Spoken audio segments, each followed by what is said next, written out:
Cuando continuamente presenciamos escenas impactantes, como niños de escasos recursos piden ayuda y auxilio dentro de centros que, en su posición, están construidos para la acogida y seguridad de ellos.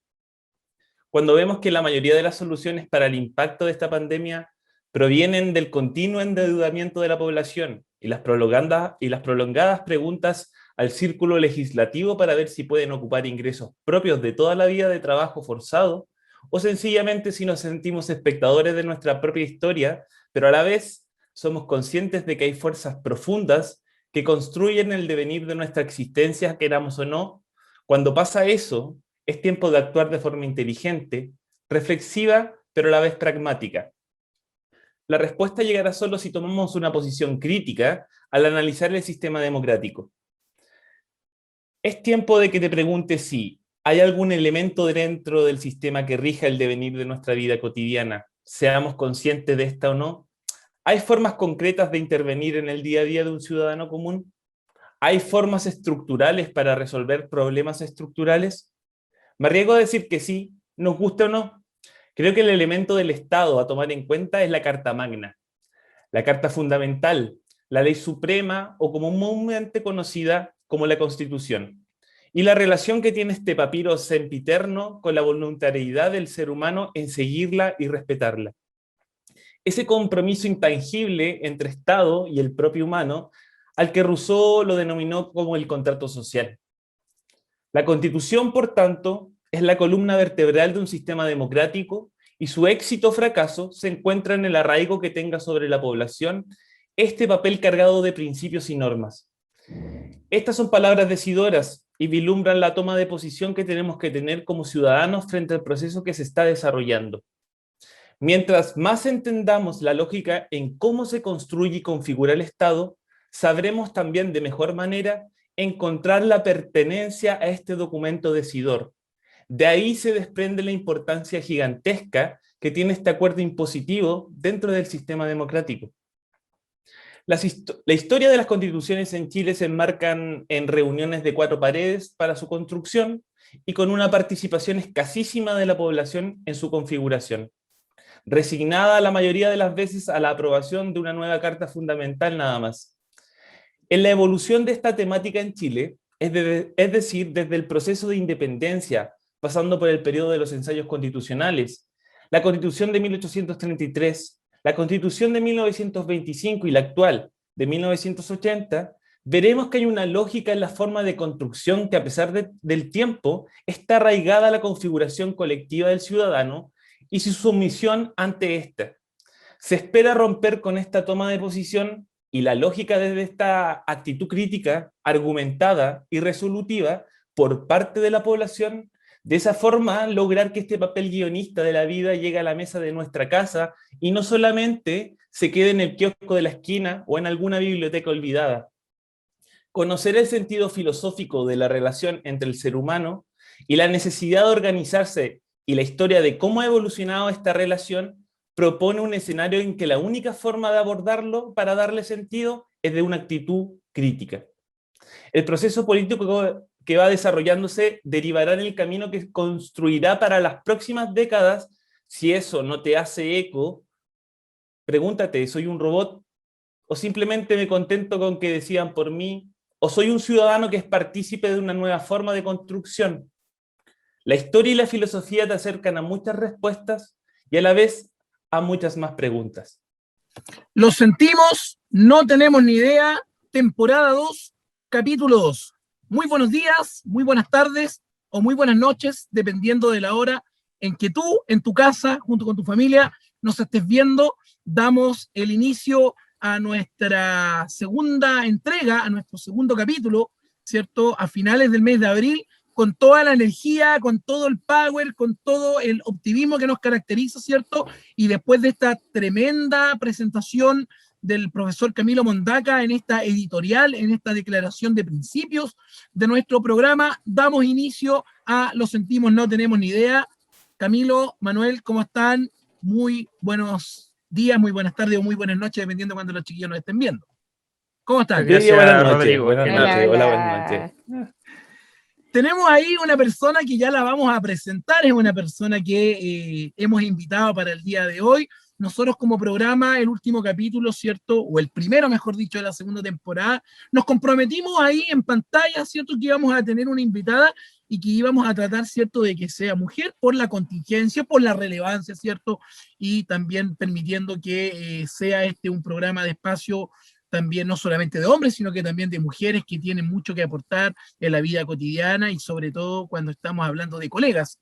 Por lo tanto, voy a partir presentándola y luego voy a presentar a nuestros panelistas que son estables del programa. Tenemos en pantalla ahí con su Michi, ¿cierto? Acompañándola a la profesora de historia, una profesora de historia a quien tengo la oportunidad de conocer desde el año 2017 en la Universidad de Concepción. Hemos trabajado juntos por 4 años ya en un proyecto que tiene la universidad junto con el CPIP. No vamos a entrar en mayores detalles porque ahí hay temas de confidencialidad, así que no podemos dar mayores detalles, pero una gran colega, una gran amiga, profesora de historia, Damaris Castro, ha sido invitada para el día de hoy, así que Damaris, bienvenida a este pequeño espacio de conversación, de reflexión para nuestros estudiantes y espero a nombre también de Camilo y de Manuel que te puedas sentir muy cómoda el día de hoy. ¿Cómo estás, Damaris? Muchas gracias, Rodrigo. Bien, bien, gracias. Hola, Camilo. Hola, Manuel. Rico estar acá. Gracias por la invitación. Y interesante el espacio. Me gustó mucho cuando los vi. Un espacio abierto a la comunidad para sus estudiantes. Dije, excelente iniciativa. Así que hay que apoyarla en todo lo que se pueda nomás. Así que bien, excelente, bien. Excelente, súper bien, Damaris, y que ya vamos a tener tiempo para ir conversando y también ir conociendo tu perspectiva sobre el tema que pronto vamos a presentar. Profesor Camilo, ¿cómo te va? Tremenda presentación te mandaste, ¿eh? Nos tienes acostumbrado a un nivel intelectual ya superior que cada día, ¿cierto?, va generando mayor interés también en los estudiantes. ¿Cómo te va? Muchas gracias por esas palabras, Rodrigo. Pero me lo tomo con un grado de humildad, por un gran grado de humildad. Esas palabras son muy, muy, muy grandes para mí. Buenas noches, yo diría buenas noches, porque la mayoría de los estudiantes o lo ven en la noche o lo ven en el fin de semana. Porque en la semana, en la mañana están ocupados en clases, ¿cierto?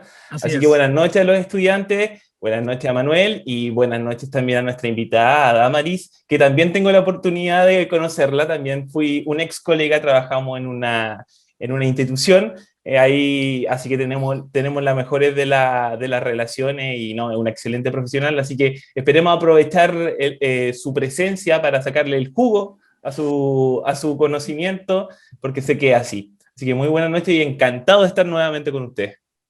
Súper bien, Camilo. Y bueno, decirle, anticiparle a quienes nos están viendo que Damaris, una fiel seguidora del programa, que por eso está acá también invitada. Profesor Manuel, fuiste la revelación del primer capítulo, estuviste ahí siendo el comentario de los estudiantes de segundo medio, dijeron de dónde trajeron esta estrella que le vino a subir el nivel a este programa que tenemos con Camilo. Manuel, ¿cómo te va? Muy buenas noches muchas gracias, Rodrigo. Lo más graneado de la filosofía. Lo más graneado, claro. La crema, siempre trayendo la crema de la filosofía. Así, ¿para qué vamos a andar con cosas? La filosofía tiene que ir directo al grano, a lo más importante siempre. Si no, no es filosofía.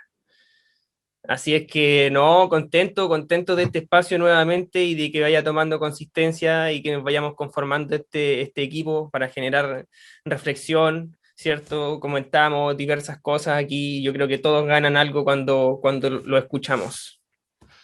Además que somos varios profesores acá y escuchar a los profesores no es algo fome, es que es entretenido escuchar a los profes conversando entre sí.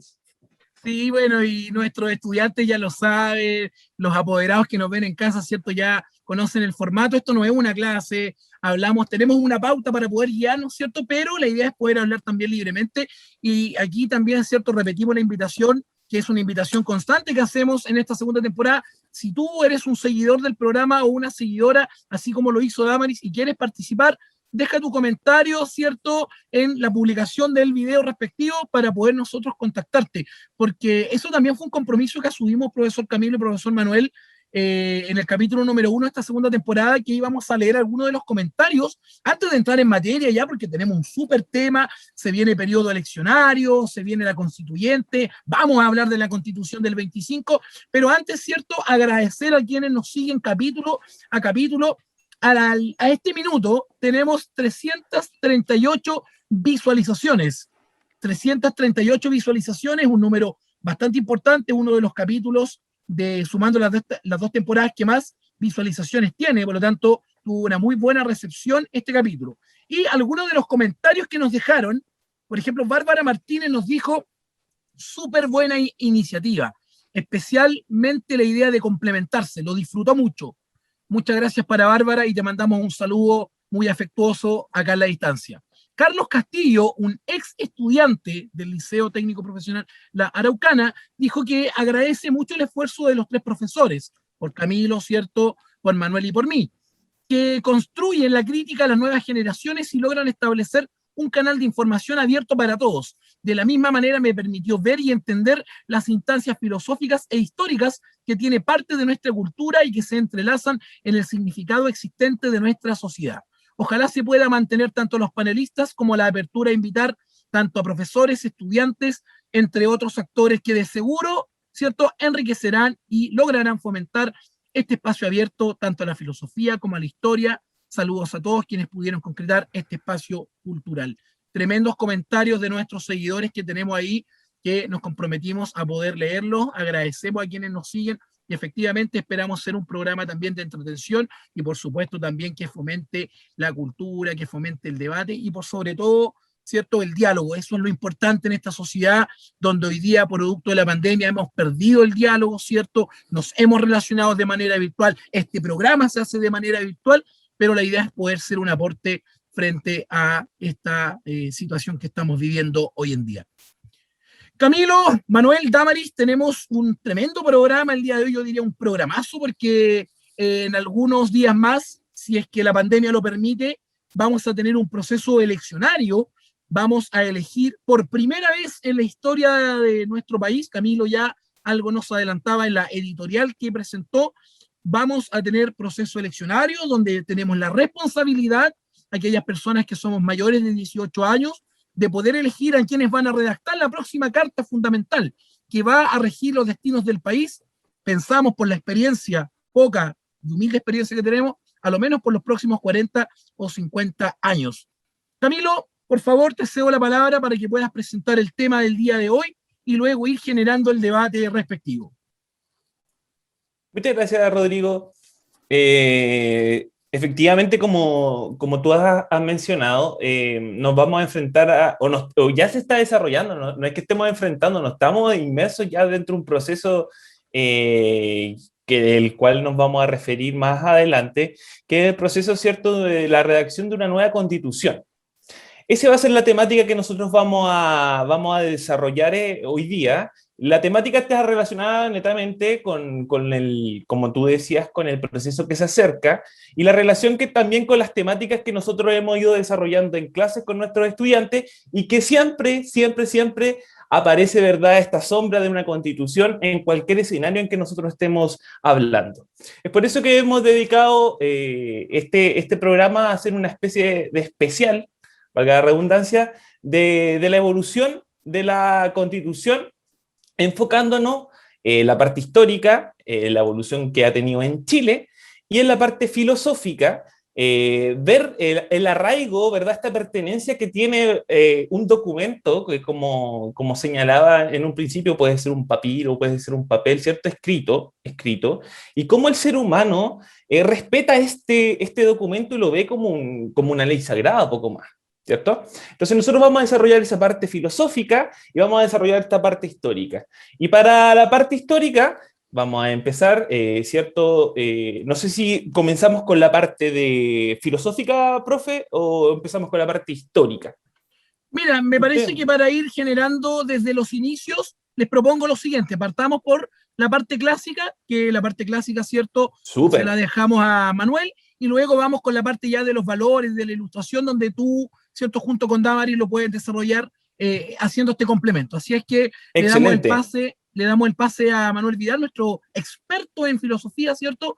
Quien, como él ya es costumbre, va a hablar de los orígenes, porque este tema no es solamente desde el plebiscito del 25 de octubre, no es la constitución del 25, esto viene No de es una Chile nomás. tradición. Justamente, y no es solamente a nivel país. Así es que Manuel abre los fuegos de la conversación el día de hoy. Muchas gracias. Oye, con lo clásico.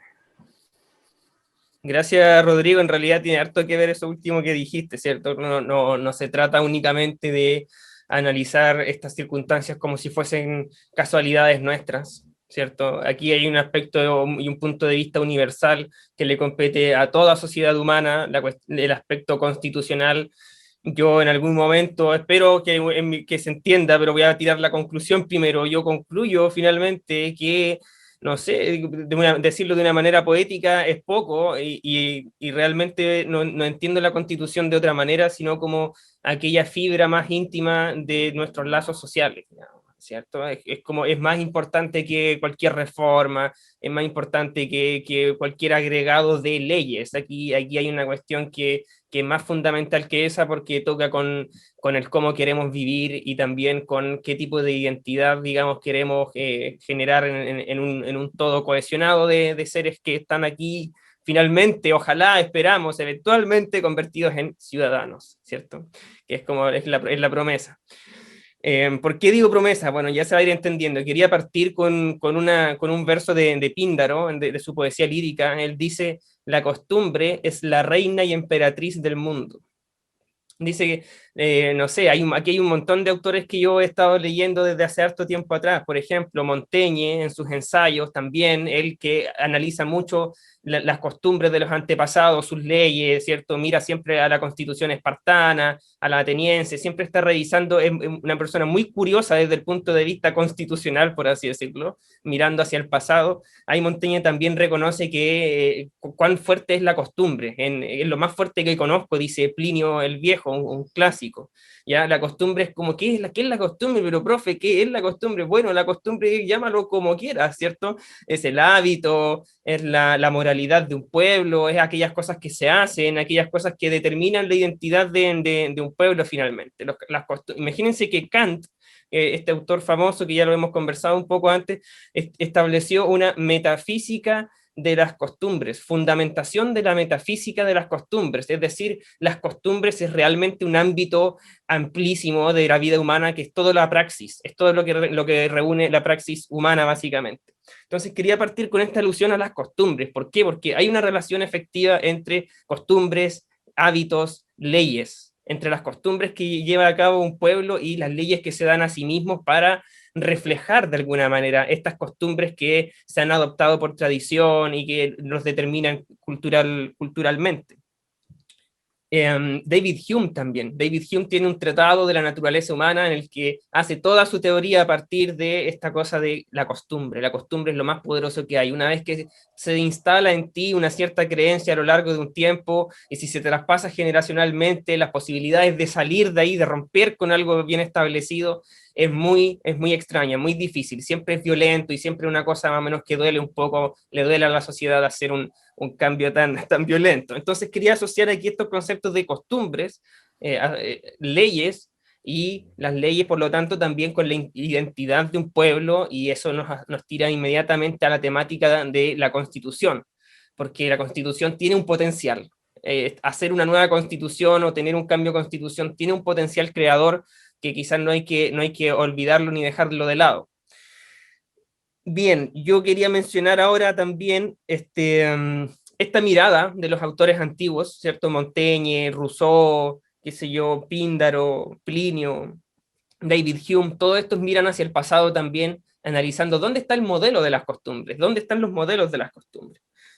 Y finalmente todo lo remontan a un poquitito a Aristóteles. En Aristóteles esta cosa tiene un eje importante, porque ahí Aristóteles, cuando hace su estudio sobre las diversas constituciones del mundo, dice, bueno, las constituciones son lo más importante de todo y la filosofía tiene que estudiarla porque así se completa la gran filosofía del ser humano. O sea, es como la parte que viene a coronar el estudio de la vida del hombre. ¿Por qué hay que estudiar las constituciones? Y por qué Aristóteles afirma que es gracias a las constituciones que un Estado se salva o se pierde. que se mantiene íntegro en el tiempo o que se va a la B y cae en la más terrible de las desgracias. Es decir, es la Constitución la que asegura si es que vamos a ser bien o mal gobernados.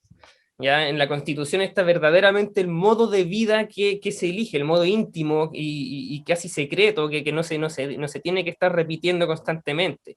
Es aquello que está precisamente más arraigado en las costumbres, que todos tácitamente, se supone, hemos en algún momento acordado, de acuerdo a esta teoría extraña de Rousseau, ¿cierto, Camilo? De un pacto originario que antecede a toda palabra y a todo acuerdo hablado.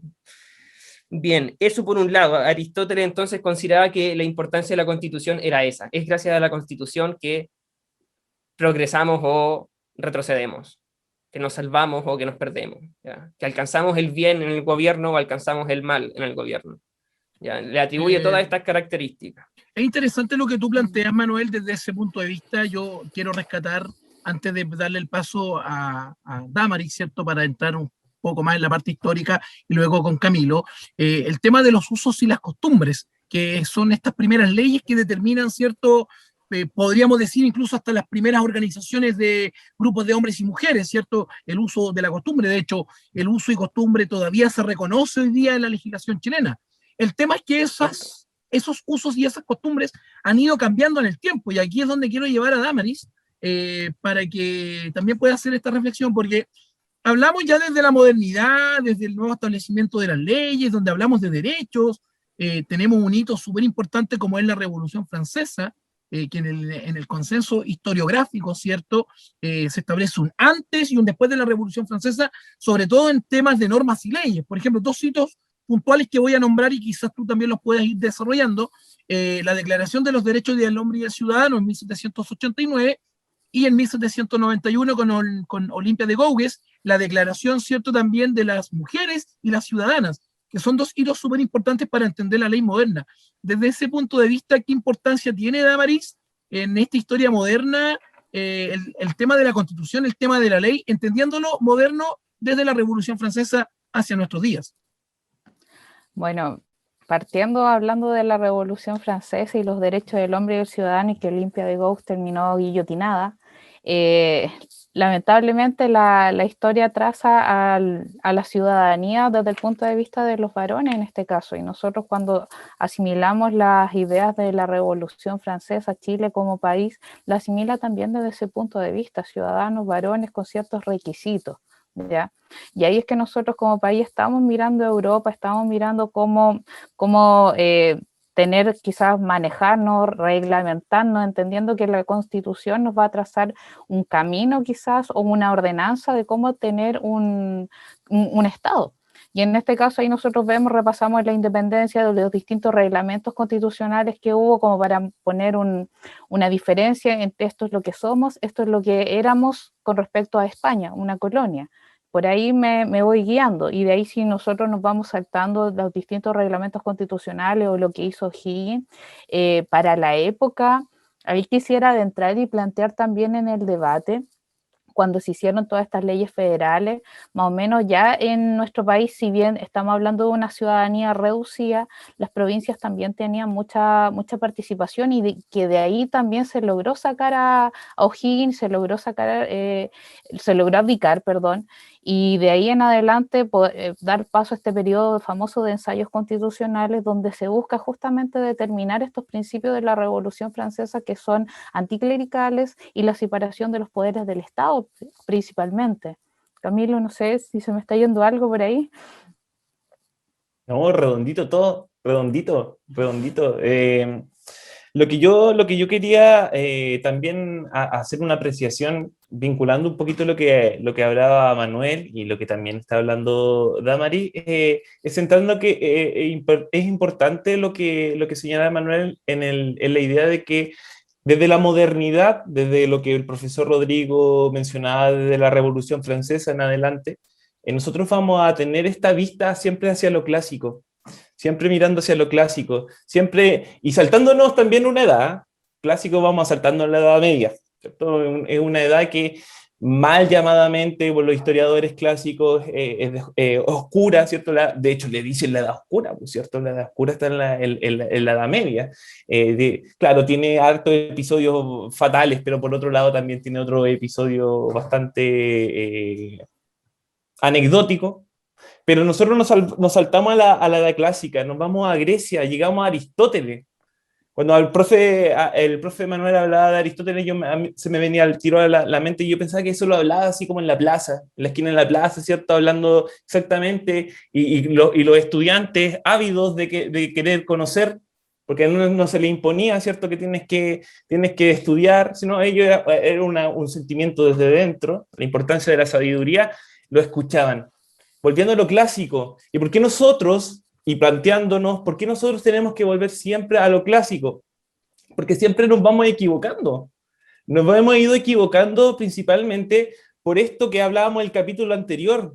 Estas copias de modelos que no generan un arraigo a lo que se está escribiendo. Es por eso que la Constitución actual, por ejemplo, ya no la voy a desarrollar todavía, pero la Constitución actual genera tanto resquemor y muchas personas se las saltan. Por eso los estudiantes en las clases nos dicen que la Constitución, cuando uno se las enseña y les dice, no hay nada por sobre la Constitución, no hay ni gobernantes ni gobernados, ¿cierto? No hay nada. Dicen, no, en Chile hay personas, instituciones por sobre la Constitución, profesor. Se las saltan. No hay un arraigo a este documento. ¿Por qué? Porque no hay una construcción por parte de la ciudadanía que se involucre en la construcción y configuración de este documento. No genera arraigo. Y si no hay arraigo, no hay aprobación por parte de la misma población, lo veo como un elemento ajeno que no me permite. Sí, Entonces, Manuel, por favor. Exacto. No, Camilo. Aristóteles, volviendo a lo clásico, yo creo que genera siempre una respuesta a sucesos que suceden en el presente. Imagínate, estamos hablando del siglo XXI. Estamos en el siglo XXI y estamos volviendo a Aristóteles. Algo hemos hecho que no estamos, algo hemos hecho mal. Muy mal. Continuamente, de forma progresiva, probablemente. Respecto de eso, me interesaba a mí mostrar quizás dos alusiones diferentes, tanto a Atenas como a Esparta del mundo griego, que yo creo que eran constituciones que Aristóteles las tenía muy, muy a la vista. Por ejemplo, Licurgo, que se considera el primer legislador importante en Esparta, fue el que les dio esta gran constitución, que los endureció como un pueblo bélico y guerrero con costumbres súper austeras, etcétera, etcétera, y que les significó el gran poderío y la gran fama que alcanzaron los espartanos por muchos siglos con una constitución intacta, ¿ya? Digamos, no sé, creo que fueron 800, quizás me equivoco, pero creo que si alguna vez lo recuerdo esa cifra, creo que estuvieron alrededor de, no sé, más de 4 siglos, entre 400 y 800 años, pero ya estamos hablando de una gran cantidad de tiempo en la cual ellos estuvieron con una constitución de lo más felices y contentos. ¿Ya? Con independencia, ellos eran libres, tenían dominio militar, qué sé yo, es decir, no tenían problemas, no dependían de otros, no tenían corrupción en lo político, es decir, se gobernaban bien, eran bien gobernados con esa fórmula, y se las dio Licurgo, y este Licurgo, cuando llegó allá al pueblo, lo mandaron a llamar por su sabiduría, por su conocimiento, su consejo, ¿cierto? Lo que pasó fue que lo agarraron lo apedraron. ¿Ya? Empezaron a tirar piedras, tanto los pobres como los ricos, porque él venía a introducir una nueva constitución que en el fondo probablemente no le convenía particularmente ni a un bando ni al otro. Y le pegaron y el tipo se comprometió, ya miren, yo les voy a dejar la constitución lista, armadita, y de ahí me voy a mandar a cambiar al otro lado del mundo y que no me van a volver a ver nunca más. Me van a recordar como aquella persona que les hizo un gran beneficio y nada más. Entonces lo hizo de esa manera, después de creo que recibió un piedrazo en el ojo, y llevó a comer a su casa y se llevó a vivir consigo a la persona que lo maltrató, y al final fue como uno de sus mejores amigos y lo convenció por la práctica, es decir, se lo llevó a la casa. Tú que me tiraste una piedra al ojo, ya me dejaste ciego un ojo, yo te voy a invitar a mi casa para que vayamos a tomar once, desayuno y almorcemos y vivas conmigo y te des cuenta de que mis costumbres no son lo que tú te imaginas. Mira cómo se van repitiendo ahí, Manuel, en lo que tú mencionas, estos o algunos de los elementos, ¿cierto?, que nosotros vamos a ir viendo, y que es una persona haciendo la Constitución.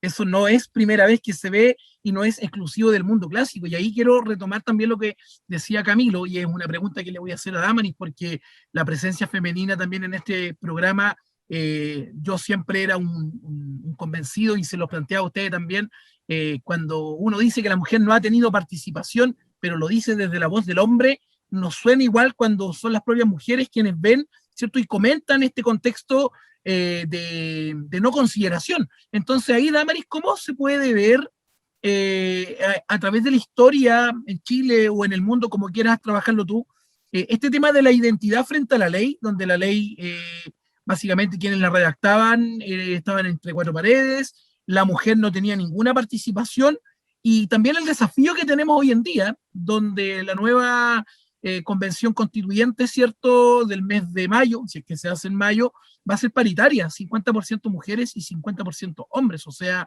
es un tremendo avance y, ojo, uno de los méritos que tiene Chile por sobre varios países del mundo que han cambiado su constitución por vía democrática. ¿Hay identidad, no hay identidad? ¿Cómo lo vemos eso en la historia relacionado con las mujeres? A ver, es bastante profunda la respuesta a eso, en el sentido de que políticamente la construcción de nuestro Estado ha estado primero dado desde un grupo de privilegiados. Privilegiados en el sentido que son varones mayores de 21 o 25 si son solteros, como decía la Constitución del 33, que tenían que tener un bien raíz, que tenían que saber leer y escribir. Entonces ya ahí ya estamos hablando de un grupo de gente bastante reducida, punto uno. La última idea de constitución un poco más liberal, la del 28, efectivamente no restringía tanto a la parte censitaria, participaba más gente, sí, pero igualmente eran varones. Dentro de la historia en nuestro país, donde se va surgiendo mayormente la presencia femenina, si bien está esta idea romántica de la Javiera Carrera con la bandera chilena, que es muy bonito, la presencia femenina se da dentro de las masas populares. ¿Ya? Si nosotros hacemos recorrido histórico, las masas populares, las mujeres son las que tienen una historia y han construido una historia. Desde la chingana, desde la mujer que se encarga de criar niñitos guachos, hechos por los peores, por supuesto, que andaban de lado a lado. No existe una participación política, pero tampoco existe una identidad de ellas como ciudadanas, ¿ya? Cuando ya comienza todo este proceso de migración campo-ciudad, las mujeres ya atrayéndose también por esta idea de nuevos trabajos, vemos el surgimiento de las lavanderas, las fritangueras, las mujeres que están trabajando por aquí y por allá, los niñitos a la rastra. También se suele como romantizar esa idea, pero también no hay un sentido de unidad tampoco. Sí, es parte de las masas populares. Cuando se viene a dar como más esta presencia, quizás no política, pero sí ya más organizativa, ya sea el 1880 y algo, cuando comienzan las creaciones de las mancomunales, las sociedades de resistencia femenina en el norte, en Valparaíso, y los primeros periódicos de obreras. Si bien no es una participación política formal, ya tenemos una organización y tenemos una idea de conciencia de quién soy yo y qué reivindicaciones quiero frente al mundo del trabajo, al mundo de la familia y al mundo del género también, que en un principio, si bien podemos meter dentro del mismo saco del movimiento obrero tanto obreros como obreras, poco a poco esto se fue ampliando en el sentido de que la mujer quería permitirse también acceder al trabajo, permitirse también acceder quizá a un sueldo similar al del varón, pero también varones se sintieron amenazados porque vieron que era un puesto menos para ellos. Entonces ahí comienza este gallito y que se dan cuenta que las mujeres obreras dentro del grupo obrero tenían que hacer el grupo separado, ¿ya? Como les digo, no estamos hablando de una participación política formal, pero sí ya una conciencia de que hay que participar y de que el enemigo, se puede decir, o que quizás cómo arreglar las cosas, es viendo cómo manifestar este descontento, cómo hacerlo notar, cómo ver el problema que yo tengo, tú también lo tienes, y que de ahí dé una solución el Estado. Tomando en cuenta que para el Estado de Chile, siglo XIX, siglo XX, todas las organizaciones sindicales, obreras, mancomunales, lo que sea, son ilegales, ¿ya? De ahí La participación, como nosotros sabemos, dentro de los obreros, obreras, con las huelgas, con las matanzas que hubo, la Semana Roja, de la Escuela Santa María, claro que no hay participación femenina, para nada, desde el punto de vista político formal. Pero donde sí hay, es que de a poco este movimiento quizás sufragista a nivel mundial sí se está impregnando en nuestro país. Y ahí por ahí va el camino. ¿En qué sentido? En que de a poco las mujeres, ya en las mancomunales, las sociedades de resistencia, crean círculos de aprendizaje, círculos de literatura, de familia, para poder ellas mismas instruirse, y se dan cuenta que como obreras el camino hacia una participación política es la instrucción. Ahí hay un personaje famoso que a mí me gusta siempre mencionarlo, que es Belén de Zárraga, una española traída acá por el Emilio Recabarren. ¿Y qué fue lo que hizo? Llegó con estas ideas bastante liberales para las mujeres de la época, anticlericales, librepensadoras. Entonces formó estos círculos de mujeres, estos círculos literarios que se fueron replicando poco a poco hacia la primera década del siglo XX. ¿Ya? Ahí ya tenemos una conciencia de mujeres dentro de la parte quizás más formal, abriendo camino a este movimiento sufragista, que ya después con la formación de los primeros, si no es un partido formal, pero se hizo llamar Partido Cívico Femenino hacia el año 1922. Pero no estamos hablando de una participación en el Parlamento, no hay participación en votaciones todavía, no hay participación en la construcción de una constitución, sino que son reivindicativos en el mismo sentido. Nosotros recordamos las leyes sociales que se lograron, hacia ese camino también apuntaban, pero la parte de género también ellas lo manifestaban dentro de sus periódicos. O sea, la Alborada, la Palanca, las mujeres lo manifestaban de a poco. Y así es como se fue haciendo popular y se fue creciendo este movimiento quizá femenino en nuestro país, hasta ya, después de decir, cuando logramos el voto femenino hacia el 34 en las municipales, 49 en las presidenciales, pero participación directa propiamente tal es bajísima. O sea, esto es sí. Es fuerte lo que tú mencionas, Damaris, porque eso es lo que yo siempre, cierto, le comentaba a Camilo y al profesor Manuel, que cuando lo decimos nosotros, que somos profesores de historia y de filosofía, y decimos que la mujer no tiene esta participación, nos llega de la misma manera a nuestras estudiantes, a nuestras apoderadas, a las mujeres en general que puedan estar viendo este programa, porque cuando lo relata alguien, una profesora, en este caso de historia como tú, Damaris, que relata toda la trascendencia de los sectores populares que tuvieron las mujeres, pero que aún así, cierto, no era una participación como de carácter oficial, de estar sentado en un sillón presidencial o en un sillón parlamentario, cierto, sí también había una organización y que muchas veces la historiografía no la reconoce propiamente tal, porque habla de estos grandes periodos políticos, de estos grandes hombres, cierto, de personas que fueron militaristas, pero ahí tenemos una trascendencia súper importante y el que nos podría permitir entender el que hoy día, por ejemplo, que hayamos tenido una mujer presidenta, ¿cierto? Independiente si nos gusta o no el color político de ella, o el que, por ejemplo, hoy día tengamos autoridades en el Congreso, en el Parlamento, en distintas municipalidades, y que incluso hoy día la constituyente sea 50 y 50, es decir, 50% compuesta por varones y 50% compuesta por mujeres, es un tremendo logro que, como tú mencionabas muy bien, quizás en el siglo XVIII, en el siglo XIX o incluso en el siglo XX, que recién pasó, no tan recién, sino que ya 21 años, ¿cierto? No se hubiese dado. Y ahí el ejercicio al cual los quiero llevar ahora, retomando también esa idea también, es que podamos hacer un ejercicio de quizás elementos como de cambio y continuidad, elementos comparativos, podríamos llamarle también, entre los procesos eleccionarios o el proceso eleccionario de ahora de la constituyente, pero viendo también quizás la constitución del 80, viendo quizás la constitución del 25 y viendo quizás también la constitución de 1833. Quizás no meterse más atrás porque también fueron leyes y constituciones que duraron muy poco, pero sí, por lo menos en el derecho constitucional se reconocen y se trabajan esas tres constituciones en su mayoría, la del 33, ¿cierto?, que tuvo casi 100 años, la del 25, que cae en el 73 con el golpe de Estado, y la del 80, que es la que está en juego el día de hoy día, ¿cierto? Que ya sabemos que va a cambiar.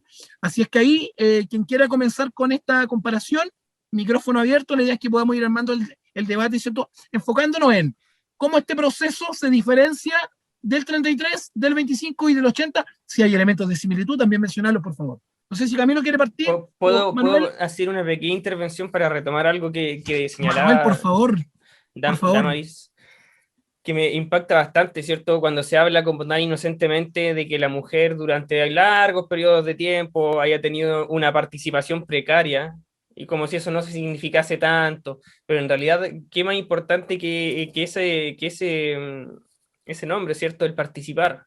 Porque, no sé, yo ahora que estuve revisando estas temáticas en Aristóteles, Aristóteles define al ciudadano a partir de su participación.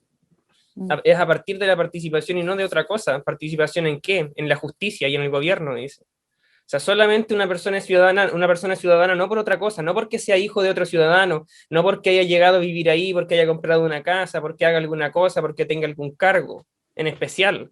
Ni siquiera algún cargo en especial hay que tener. Para ser ciudadano hay que participar de la justicia y del gobierno de la ciudad, a través de alguna asamblea, a través de tener la capacidad de dar tu opinión. Entonces, si es la participación la que ha estado precaria, en realidad es como haber tenido un grupo humano, ¿cierto?, sin las condiciones que se reúnen para ser ciudadanos.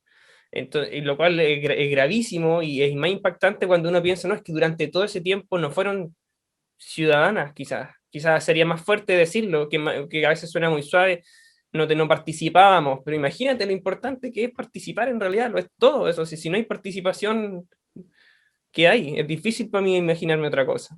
Eso, quería acotar solamente que me impacta mucho eso. Para cerrar la idea de Manuel, también me gustaría acotar, los griegos tenían bastante recluida a la mujer en la parte del gineceo de la casa, espacio propiamente tal para ella. Por ende, claro, la participación de las mujeres en Grecia, nada. En Roma era considerada como un menor de edad, pasada del padre al marido o del marido al hermano si es que no estaba. Entonces tenemos una carga histórica que se transmite a través de los siglos de distintas formas, ¿ya?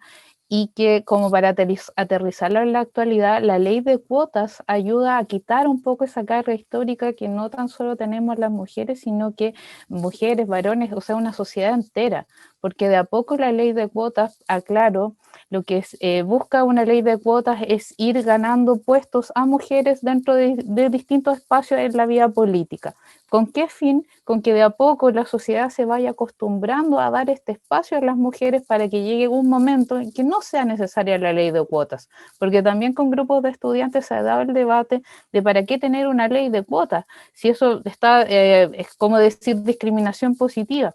Pero en este caso, en las sociedades, sobre todo latinoamericanas, una ley de cuotas se hace necesaria justamente para abrir espacios políticos de participación femenina.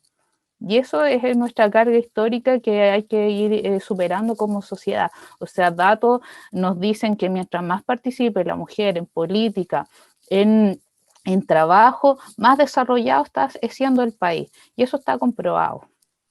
Sí, efectivamente. Y ahí enganchar con lo que tú dices, Damaris, con lo que mencionaba Manuel también, y volviendo al tema al cual presentaba antes de los comentarios que ustedes estaban realizando, Camilo, puede ser una de las principales diferencias el tema de la presencia masiva de mujeres en este nuevo proceso constituyente versus cómo se gestaron las otras constituciones. ¿Puede ser el elemento de diferencia? Deben haber más seguramente, pero quizás puedas profundizar tú en eso. Por favor. Sí, completamente. Y me sumo a las palabras de impacto. De hecho, anoté, es impactante darse cuenta que en realidad, así siendo súper frío, sería esta la constitución en la que podría por primera vez participar la mujer en su redacción en el siglo XXI recién. Entonces, claro, es impactante. Es impactante que hoy día recién se abra, es su primera vez, es la primera vez que van a tener esta oportunidad. Y por eso creo que también es el detalle, el detalle que como tú mencionabas, profesor Rodrigo, puede ser la cuota que hace la diferencia en que una constitución, y yo volviendo a lo del principio, genera arraigo en la persona y en el humano. La presencia de la mujer, yo creo que es bienvenida para la gran mayoría de las personas que tienen un pensamiento abierto, y obviamente la presencia de la mujer complica a sectores privilegiados y poderosos también. En este momento la apertura y la fuerza que tiene el movimiento feminista y el movimiento de la mujer en sí es notable, y creo que probablemente es una de las mayores responsables que se haya abierto este proceso constituyente. Entonces es realmente significativa la presencia de la mujer. Ahora, en 1833, en 1925 y en 1980, nosotros vamos a tener que la configuración y la construcción de las distintas constituciones se dieron principalmente por comisiones, por pequeñas comisiones, y es por eso que yo señalaba al principio que eran como de reuniones de 4 paredes, nada más. La de 1833, yo no sé si tú quieres hablar un poquito de esa, Damaris. No, dale por mientras. ¿No? Ya. La de 1833 es una constitución que también nosotros en la primera temporada revisamos muchos capítulos, y se caracterizaba por ser una constitución muy autoritaria, de control del ciudadano, de generar un modelo de ciudadano, porque era impositiva, se parecía mucho y tenía muchos rasgos que emulaban a la constitución moralista del 23, si no mal recuerdo, ¿cierto? Así es, profesor Camilo. Y de hecho que creo que también en la constitución del 33 Egaña la redacta, también es el mismo que la redacta, entonces tenía varios elementos autoritarios. Nosotros señalamos muchas veces que hasta imponía la religión oficial de Chile, ¿cierto? Era la católica en ese tiempo, y por tanto eso duró casi, como tú dijiste, profesor Rodrigo, casi 100 años, y se caracterizó por ser, ¿verdad?, una constitución bien controladora.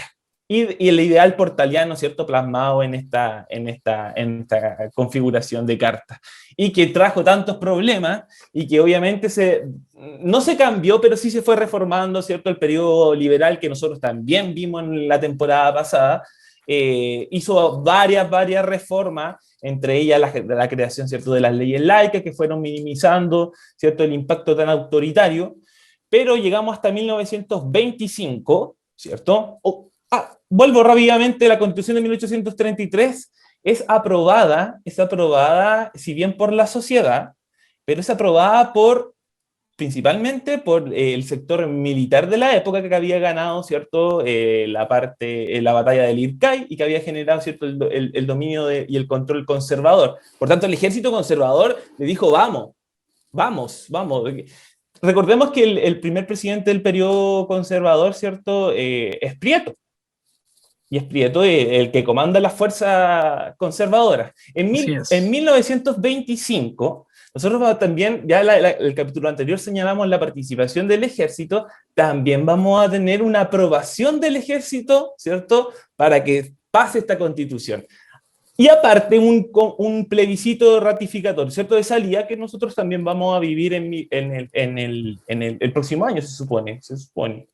No sé si de las fechas, pero en lo concreto se supone que era el próximo año.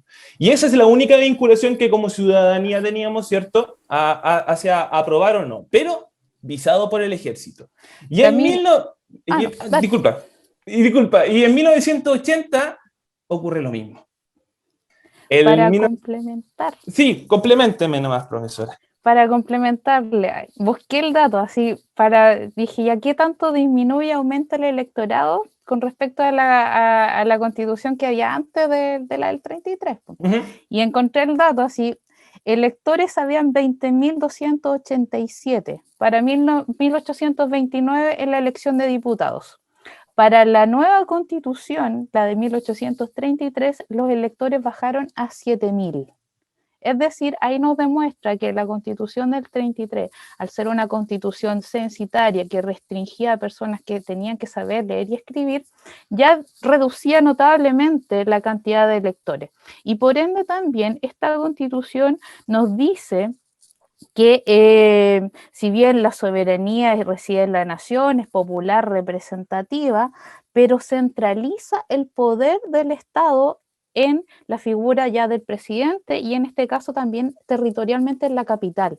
Aquí es donde pierden poder los cabildos, las provincias, las asambleas provinciales que existían hasta ese entonces. ¿Por qué? Porque se centraliza este poder y por ende ya ahí las provincias quedaron con este sinsabor que antes tenía. O sea, las leyes federales no surgieron porque se les ocurrió que podía resultar, sino porque efectivamente en nuestro país estaban muy bien organizados provincialmente. Eso, profesor, dele nomás. Muchas gracias, profesora. Sí, pues efectivamente, ese periodo, ¿qué más característico de resumir lo que es autoritario? Es autoritario. Entonces, en todos los sentidos es autoritario, hay castigos si no se cumplen ciertas normas de la Constitución, hay castigos. Y ya adentrándonos hacia 1925 y la Constitución que también hemos ido revisando en este periodo de nivelación, ¿cierto, profesor Rodrigo?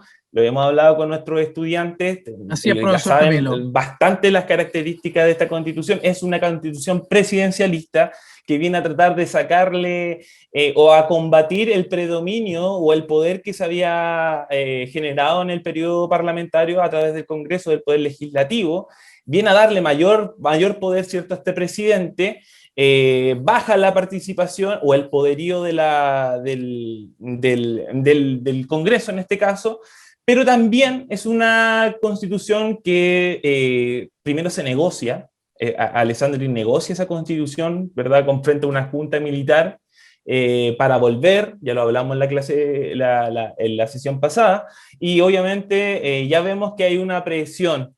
En 1973 se cierra el Congreso, en el golpe de Estado. Lo Se cierra el cerraron. Congreso. Lo cerraron. Cerraron el Congreso y esas dependencias fueron ocupadas por la famosa Comisión Ortúzar, ¿cierto? La Comisión Ortúzar que empezó desde 1974 a funcionar y la Comisión Ortúzar, hay que ser súper preciso, no es una comisión que se constituye como la redactora de la Constitución, sino que presenta un anteproyecto. Este anteproyecto es visado por el Consejo de Estado, o sea, ya es reformado, es borrado, y después también es reformado por la propia Junta Militar. Después sale el bosquejo completo, que sale, ¿verdad?, 6 años más tarde, en 1980, y que se aprueba un 11 de septiembre. No sé si eso fue como una burla, quizás un poquito de burla, pero un 11 de septiembre de 1980 se aprueba esta Constitución, que es la actual y vigente que tenemos hoy en día. Y hay que entender, Camilo, ahí yo sí. Solamente quiero intervenir brevemente, porque la gente que nos está viendo, los estudiantes, los apoderados, la comunidad educativa en general y de otros establecimientos, tiene que tener la claridad de que no hablamos de una elección, de un comicio electoral como lo entendemos hoy día, con padrón electoral, con campaña tanto de quienes están a favor o en contra, ¿cierto?, de los diversos colores políticos.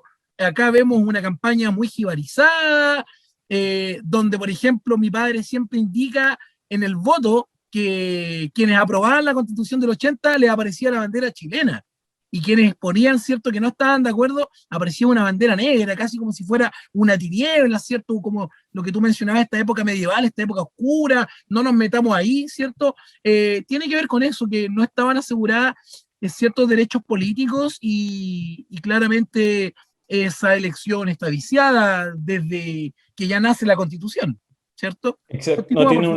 No tienen una esencia democrática de partida, no tienen ningún tipo de esencia democrática. Tú lo defines de mejor manera. No, ya lo parte desde cero, parte ya anulada desde un principio. Señalar que esa misma anécdota que señala tu padre, ¿cierto?, de la bandera al lado chilena, es porque también aparece como un objetivo, es recuperar la chilenidad, ¿cierto? La Junta Militar se propone eso, ¿cierto?, darle un carácter patriótico a este documento y así generar mayor adhesión, ¿cierto? La chilenidad, lo patriótico, ¿verdad?, el arraigo, es lo que yo quiero indicar, la importancia de que de alguna u otra forma los ideólogos, por eso es importante hablar de las constituciones, de la evolución de las constituciones, comprendieron que tienen que obtener ciertos elementos que generen arraigo con las personas. Y el nacionalismo, la patria, ¿cierto? Es uno de esos que históricamente ha generado arraigo. Hoy día podríamos quizá tener mayores diferencias en ese concepto, pero el siglo pasado, el siglo XX, ¿cierto? El siglo XIX, la patria movía y llevaba vidas para todos lados, ¿cierto? Generaba esfuerzo que tú no... Era por la patria, ¿cierto? Era algo, pero que no se podía... Se moría con honor si se moría por la patria. Y Así qué mejor que es. morir con honor, ¿verdad? Y esos ideólogos comprendieron esos caracteres y esos elementos que generan, ¿verdad?, arraigo. Esta constitución se promulga la actual en 1980 y se ha reformado, si no mal recuerdo, 50 y tantos, 52 veces, a lo menos. No es menor. Probablemente sea la constitución de Chile más reformada. En 2005, recién 2005, se le quita tangiblemente la firma de Augusto Pinochet, ¿cierto? En una reforma un poquito más profunda que hizo el gobierno Ricardo Lagos, de Ricardo Lagos, reforma a ¿cierto? través del Congreso. Bueno, hay dos reformas grandes y las reformas que se pactan el año 1989 con el retorno a la democracia. Y Sí, digo se claro. pactan No, porque los militares pactaron con la concertación de la época cuáles iban a ser las nuevas reglas del juego y la que tú estás mencionando, ¿cierto?, del año 2005, que con el expresidente Ricardo Lagos, que es una reforma desde el Congreso. O sea, lo que hoy desde el día se Congreso. está cambiando no es la constitución original de 1980, eso tiene que quedar claro también. Exacto. Y si te das cuenta, hoy día ya con todo lo que hemos descrito un poquitito, podemos llegar ya a la problemática que es hoy día actual. ¿Por qué nosotros hoy día, y partimos hablando, por ejemplo, un tema del 10%, ¿cierto? Nosotros hemos tenido, ya vamos en el tercer retiro, al parecer, ¿cierto? Estamos metiendo un poquito con un tema un poquito más actual, pero nosotros siempre desarrollamos en clases temas actuales para generar aprendizaje más significativo. Entonces, tomemos este ejemplo del tercer retiro, ¿cierto? Para llegar al tercer retiro, ¿cierto? Se tienen que hacer reformas constitucionales. Reformas constitucionales, o sea, estar continuamente reformando un documento que ya está. ¿Qué pasaría si este documento ya presentara una solución a todas estas problemáticas y ya tuviera las reglas pactadas desde antes, con la participación de la ciudadanía? No tendríamos que estar todos los días, ya llevamos, son dos reformas ya el 2021, el 2021 ya llevamos dos reformas, el año pasado ya se hicieron reformas, siempre hay reformas. Siempre hay reformas. O sea, parche, ya lo hemos hablado acá por un tema también de la temporada pasada. Son nuevamente partes. ¿Qué pasaría? Imagínense, y yo por eso lo llevo a los estudiantes cuando les preguntaba, ¿somos robots o somos capaces de participar en una nueva construcción? En una nueva construcción. ¿Qué pasaría si nosotros ponemos un poco de disposición todos en construir un nuevo documento? ¿Cuántos problemas actuales ya no hubiésemos solucionado con solamente generar una mayor participación ciudadana? Y ahí y vuelvo a lo que dice el profesor. O sea, Aristóteles lo dice, al ciudadano lo define su participación. O sea, eso lo hace. ¿Cuántos problemas no solucionaremos hoy día? Dejo abierta Y cuando tú te reflexión. involucras, sí, antes de ir con Manuel, que Manuel en esta parte del capítulo los estudiantes están esperando la pregunta de profesor Manuel y la vamos a llevar ya porque también, ¿cierto? Tenemos que ponerle fin a este programa, podemos estar conversando toda la noche. Siempre a nosotros nos gusta mencionar la hora y el día en que estamos grabando para que se hagan una idea también.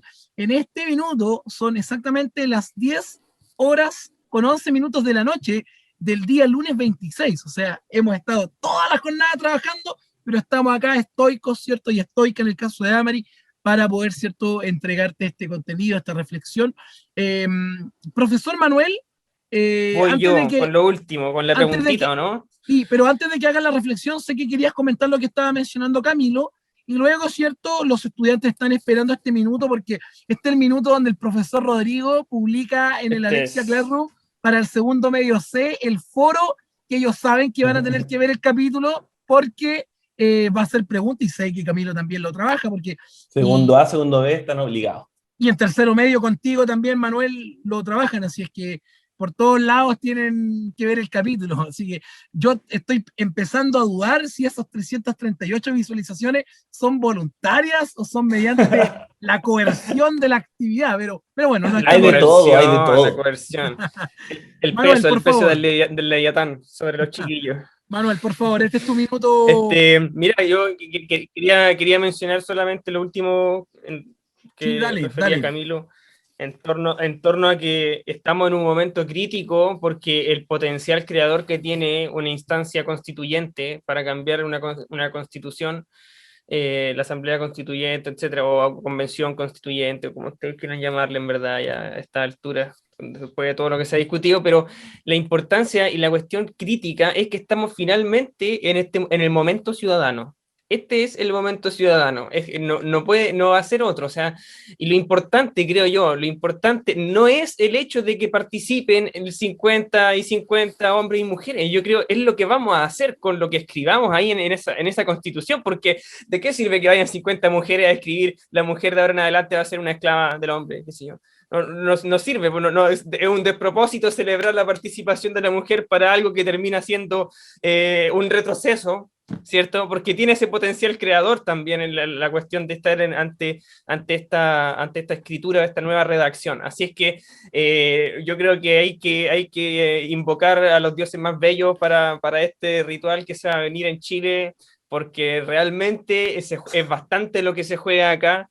Y quiero conectar este riesgo y esta oportunidad, una oportunidad y riesgo altísimo, yo creo, en esto. Estamos todos llenos de confianza, pero hay que conocer que aquí estamos no estamos haciendo malabares o piruetas sobre una malla a la cual podamos volver, digamos, hay que lanzarse con todo a hacer el truco, el gran truco de una nueva constitución.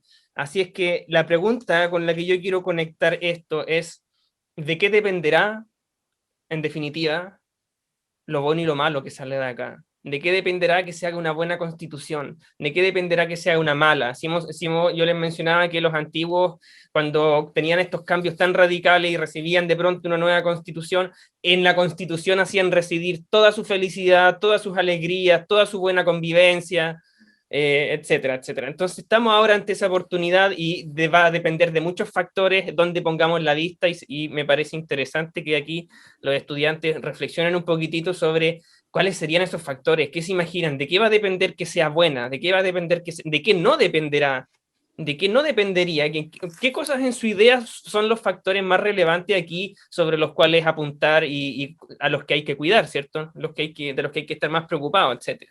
Es un ejercicio especulativo, yo creo, pero va a dar la oportunidad de que los chiquillos escriban brevemente su propia constitución, ¿cierto? Internamente. Es decir, ¿qué es lo que le haría buena? ¿Qué es lo que le haría buena? ¿Qué es lo que le haría una mala constitución? Creo que es un ejercicio jurídico interesante. Innecesario, Innecesario, por lo demás, necesario. tenemos la pregunta ahí entonces para que los estudiantes de segundo y tercero medio, ¿cierto? Ya una vez terminado este capítulo, empiecen a investigar, empiecen a ver, ¿cierto?, qué es lo que es lo bueno, qué es lo que es lo malo, como nos plantea el profesor Manuel. Y ahí, Damaris, antes de hacer el cierre, conocer tu impresión, qué es lo que sería lo bueno de esta constitución, qué es lo que esperas tú de esta nueva constitución, qué es lo que es lo malo, qué errores no se pueden volver a repetir.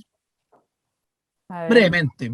Brevemente, así como haciéndole de abogado del diablo, yo revisé la Constitución del 25 y había una parte bien bonita que me gustaría que estuviera tal vez en la Constitución nueva, que hablaba de la protección del trabajo, la industria, la previsión social, para ese momento también la salubridad habitacional, creo que le llamaban también. Entonces, eso es un buen rescate, la protección al trabajo, la protección a nuestras condiciones de vida. Y sí es un desafío tremendo lo que hay y es de esperar que esta constitución pueda cubrir la diversidad que somos en nuestro país. Nuestro país, al ser largo, angosto geográficamente, pero desde el punto de vista humano, tiene una riqueza enorme. Y esa diversidad no se da tanto por el género, sino que se da tanto por todas nuestras culturas. ¿Ya? Eso es importante, que esta centralización del poder se descentralice y que nos permita también a las regiones tener también un mayor control, una mayor autonomía para nuestro crecimiento. ¿Qué otra cosa más espero? Que nuestra constitución futura sea previsora y no reaccionaria, ¿ya? busqué el dato, como había mencionado el profesor Camilo, dice, se hicieron 55 leyes a partir de esta Constitución y más de 300 modificaciones. Y eso nos da el concepto de inconsistencia temporal. Es decir, una Constitución tiene que justamente ser previsora a lo que va a pasar. Es decir, como usted, colega, decía, tiene que fijarnos 50 años más adelante, por tanto tenemos que ponernos en una posición previsora. Y eso significa abarcar la diversidad que somos en nuestro país. Eso. Qué tremenda reflexión, Damaris, qué tremenda reflexión. Voy a votar por ti, Damaris. voto. Sí, qué tremenda reflexión, porque cuando yo partía este programa, yo decía, a lo menos según la experiencia, por el promedio que han durado las constituciones, ¿cierto? 40, 50 años, pero qué clave es ese concepto de la previsión, o sea, el ser premonitores de lo que va a venir, o sea, como el adelantarse, casi como que la constitución tiene que tener como una bolita mágica, ¿cierto? Una bolita de cristal, tipo Pedro Engel, ¿cierto? Y que nos diga por ahí, oye, miren, 30 años más quizá esta va a ser la nueva tendencia. Por ejemplo, una nueva constitución tendría que traer, por ejemplo, el tema, ¿qué pasa con las energías eléctricas? Se viene la movilidad eléctrica ya. Ahí hay un tema, por ejemplo, que pudiera ver. El tema del desarrollo científico puede ser otro tema también.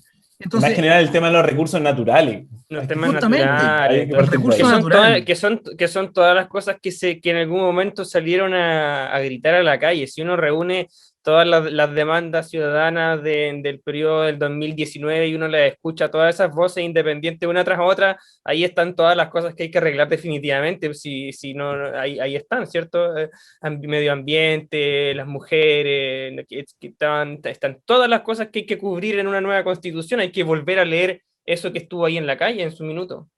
Por eso para es no súper fallar, importante, yo creo, en la Constitución. y por eso es súper importante que este programa, más allá de concentrarnos en el proceso actual, quiere ser precisamente una entrega educativa para que ustedes, apoderados, ¿cierto? O estudiantes de cuarto medio que ya tengan el derecho a sufragio, el derecho al voto propiamente tal, cumpliendo con las condiciones que establece la actual legislación en Chile, vayan y ejerzan su derecho de manera informada, con las restricciones, ¿cierto? Y con los cuidados que hay que tener en medio de una pandemia. Ya tenemos una experiencia exitosa con el 25 de octubre y se necesita nuevamente esta participación, abocando, ¿cierto?, a los autores más clásicos, como decía Manuel, como decía Damaris, ¿cierto?, invitando a esta mujer a que sea protagonista de su historia, y como decía también Camilo en un inicio, quizás esta sea la oportunidad para poder generar este cambio que tiene que depender de ustedes. Lamentablemente toca llegar al fin, llevamos más de una hora de programa. Preguntarte, Damaris, ¿cómo te sentiste con esta invitación? ¿Qué experiencia te deja? Ver si es que podemos contar contigo en una próxima oportunidad, más adelante, en una tercera temporada.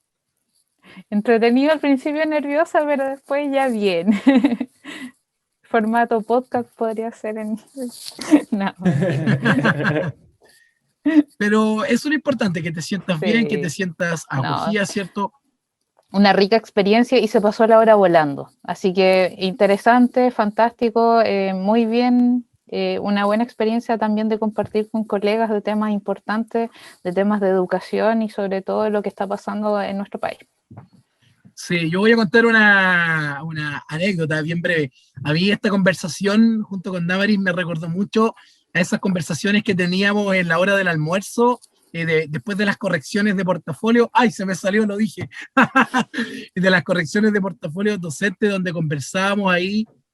Habían otras personas con las cuales conversábamos también naturalmente, y precisamente hablábamos de estos temas de una manera muy informal, de una manera muy jocosa, y me trajo mucho eso a la memoria, ¿cierto? Que lamentablemente no pudimos estar este año por la pandemia, ¿cierto? Pero espero reencontrarme contigo en una próxima oportunidad, ¿cierto? Para poder volver a tener esas conversaciones y a compartir esos almuerzos ahí al aire libre, que alguna vez los tuvimos también.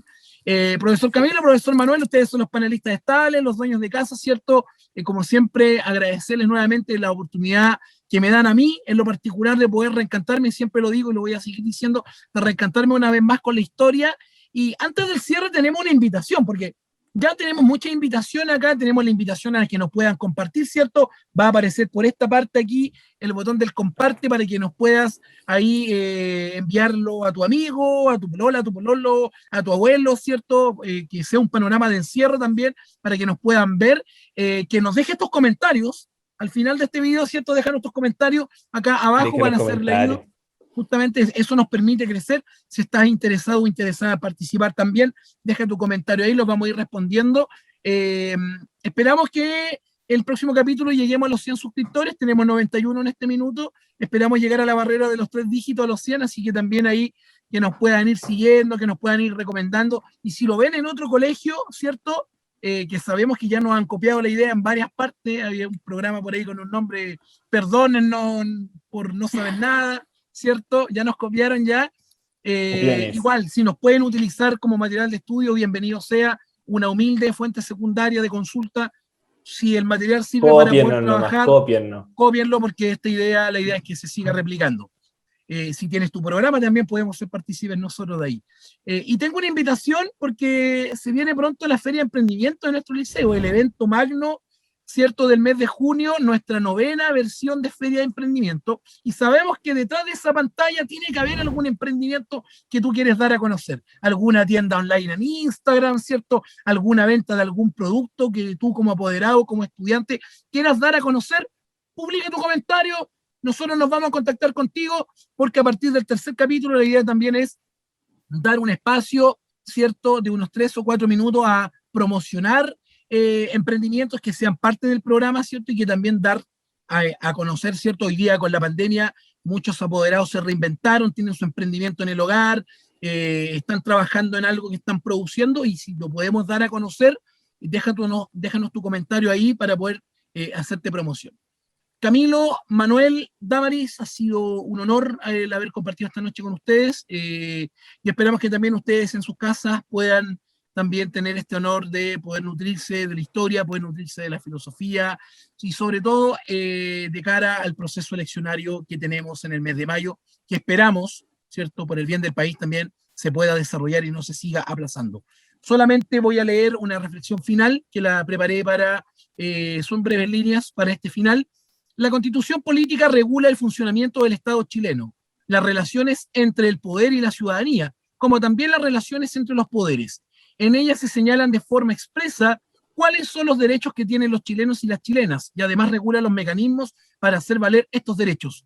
Por ejemplo, a través de un recurso de protección, o por ejemplo, a través de garantizar algunos derechos básicos como la educación, la vivienda, la salud, el derecho al agua, la educación gratuita y universal.